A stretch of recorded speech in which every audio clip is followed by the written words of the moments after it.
What's going down, y'all? Welcome to another video. One quick thing before we do get into today's video is if you guys want to be subscribed to my channel, whether you're new, I know YouTube's been automatically unsubscribing people from random YouTube channels, so make sure if you want to be subscribed to my channel, make sure you are actually subscribed. So if you want to subscribe, just hit the button down below that says subscribe. Easy as that. So today's video, dummy proof taper fade technique. Shockingly, I'm not doing a ball fade video. A lot of you guys give me heat for doing ball fades, which I think it's way harder to do a ball fade than do a taper. So if you can learn how to do a ball fade, you can learn how to do a taper. But if you don't know how to do a taper, watch the video and actually pay attention. It's very simple. I think a caveman could do it. Alright, y'all, first thing you want to do is comb out your client's hair. That way you know what you need to cut, how you want the haircut to look. And since this haircut is going to be a taper, you're going to bald out the areas in which you're going to do a taper in. So this instance, both the sides and the back are going to be balded out using the wall detailer, or you can use your anesthesia liner, whatever you want to use to bald out these areas.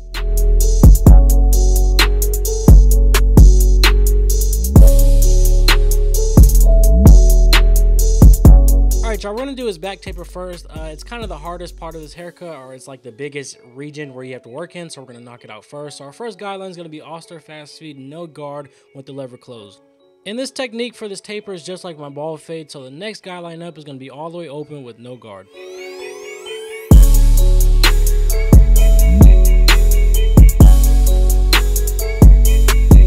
And in between those two guidelines, you just created a faint line of hair in between the two layers. So all you have to do is roughly put that lever halfway in the middle. I say roughly because halfway in the middle exactly might not get the job done. So you have to play with the lever a little bit, open it, close it, just to knock that line out.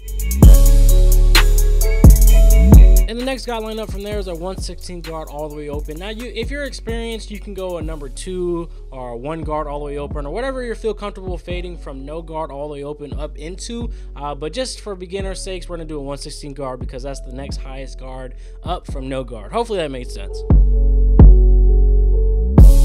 Now, in between that 1/16 guard all the way open back down to no guard all the way open, we're gonna go with the 1/16 guard closed.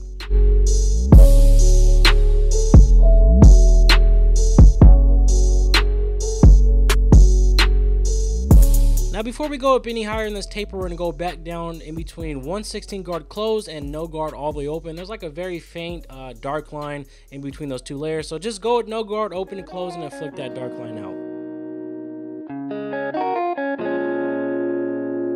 And the last guideline that we need to put in place in this back taper is a 1 guard all the way open.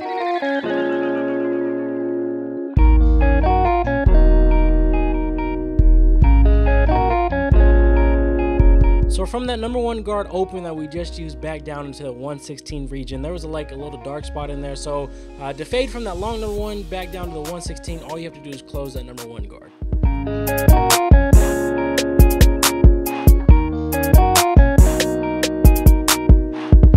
And to fade out the rest of this taper into his curls, we're going to use a long number 2 or a number 2 guard open.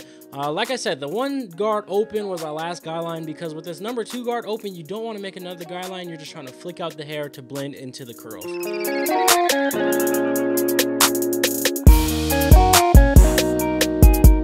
And the rest of this taper, all you're going to do is work your way back down, knocking down any dark spots you see. So this is a number 1 guard open, then I'm just going to switch to a 1/16 guard open, and then I'm going to eventually get back to no guard all the way open and closing just to knock out any dark spots you see. So we fade upwards, and then we check our work by fading back downwards. So we went no guard, 1/16, 1, then a 2. Then we go 2, 1, 1/16, then no guard. Hopefully that makes sense. You're just checking your work, fading up, and then fading back down, knocking down any dark spots that you see.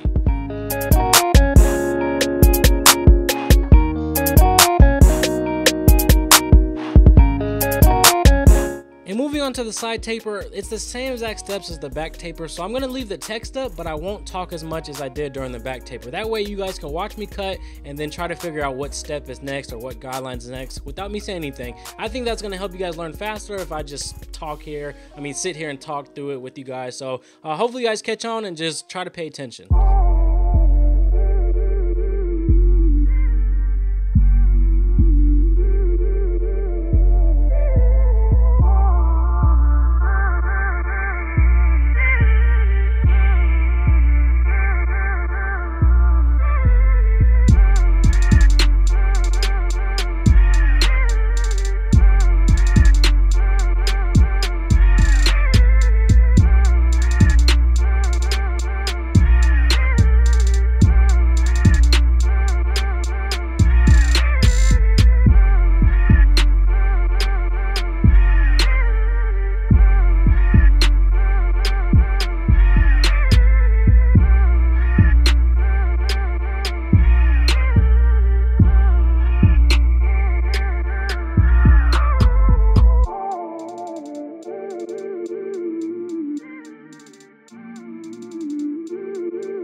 Alright guys, let me butt in for 1 second because you guys are about to see me cut with the grain with the number 2 guard open. All this is doing is laying down some of the curls into the taper. That way it transitions better, it fades better. And then I do the same thing with the number 1 guard open, just going down into the taper just to make it fade that much better. Hopefully that really makes sense to you guys, because a lot of you guys don't understand with the grain, against the grain. But all I'm doing is laying down the hairs that are not so curly down into the taper.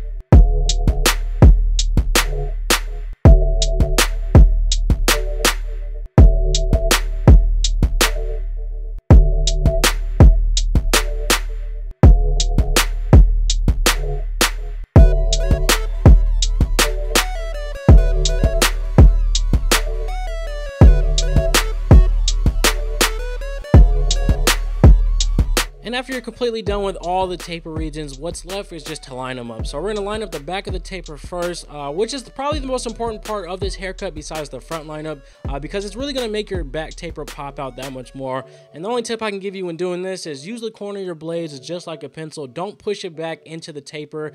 Keep it natural, but you also want this to be sharp. Like I said, it brings out the back taper.